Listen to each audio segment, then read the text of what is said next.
میں چاہوں گا پروفیسر صاحب، حضور صلی اللہ علیہ وسلم کے اخلاق دوسروں کے ساتھ کیسے تھے، اس پر بھی آپ روشنی ڈالیں تھوڑی سی۔ حضرات مشاہدین کرام، ہم سب جانتے ہیں کہ اللہ تبارک و تعالیٰ نے نبی اکرم صلی اللہ تعالیٰ علیہ وسلم کو مجسم اخلاق بنا کر دنیا میں بھیجا۔ خود اللہ تبارک و تعالیٰ فرماتا ہے انکا لعلی خلق عظیم، اے محبوب آپ اخلاق عظیم پر ہیں۔ یعنی آپ غور کیجئے آیت کریمہ میں، آیت میں یہ نہیں کہا جا رہا ہے کہ آپ اخلاق والے ہیں، یہ نہیں کہا جا رہا ہے کہ آپ کے اخلاق اچھے ہیں، بلکہ فرمایا جا رہا ہے کہ آپ اخلاق عظیم پر ہیں۔ یعنی گویا تمام اخلاق کے تمام گوشے جو ہے وہ آپ کے تابع ہیں۔ آپ کی سیرت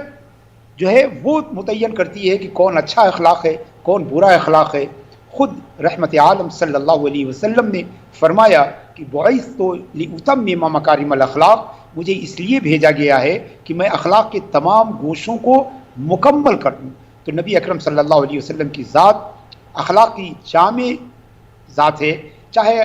جس حیثیت سے آپ دیکھیں، انسانوں کے ساتھ آپ کا سلوک، غلاموں کے ساتھ آپ کا سلوک، عورتوں کے ساتھ آپ کا سلوک، کمزوروں کے ساتھ آپ کا برتاؤ، بچوں کے ساتھ آپ کا برتاؤ، دشمنوں کے ساتھ آپ کے معاملات، اگر آپ دیکھیں یہ ایسا اخلاق ہے، یہ وہ فلسفیانہ اخلاق نہیں ہے کہ جو پال بینتھم نے کہا، جو اسپینسر نے کہا، جو ہیگل نے بتایا، جس کے بارے میں ڈاکٹر اقبال کہتے ہیں کہ ہیگل کا گوہر صدف سے خالی، کہ یہ اخلاق کی ایسی تعلیمات ہیں جو روح سے خالی ہیں، مگر نبی اکرم صلی اللہ علیہ وسلم کا اخلاق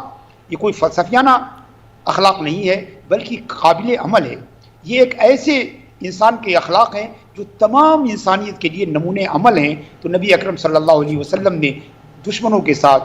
اپنے آپ دیکھیں کہ اگر آپ صرف ایک جو ہے طائف کا واقعہ اگر لے لیں، اگر طائف کے واقعے کو آپ رکھیں، یا خود اہل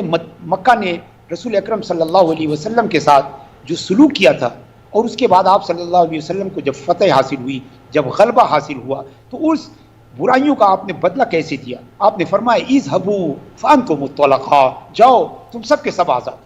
جنہوں نے راستوں میں کانٹے بچھائے تھے، جنہوں نے پتھر بازیاں کی تھیں، جنہوں نے گالیاں دی تھیں، جنہوں نے برا بھلا کہا تھا، جنہوں نے طرح طرح کی اذیتیں دی تھیں، مگر جب آپ کو غلبہ حاصل ہوا تو آپ نے سب کو آزادی عطا فرما دی، سب کو جو ہے وہ معاف فرما دیا، سب کو جو ہے پروانے آزادی دے دی۔ اسی طرح منافقین کے ساتھ آپ کا معاملہ تھا، یہود خیبر کے ساتھ آپ کا معاملہ تھا، جو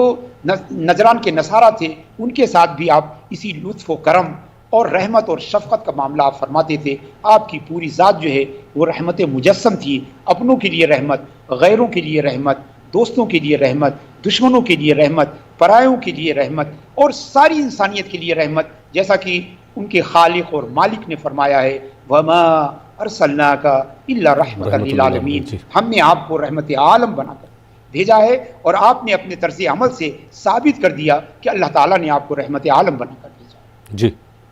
بہت بہت شکریہ پروفیسر علیم اشرف جیسی صاحب۔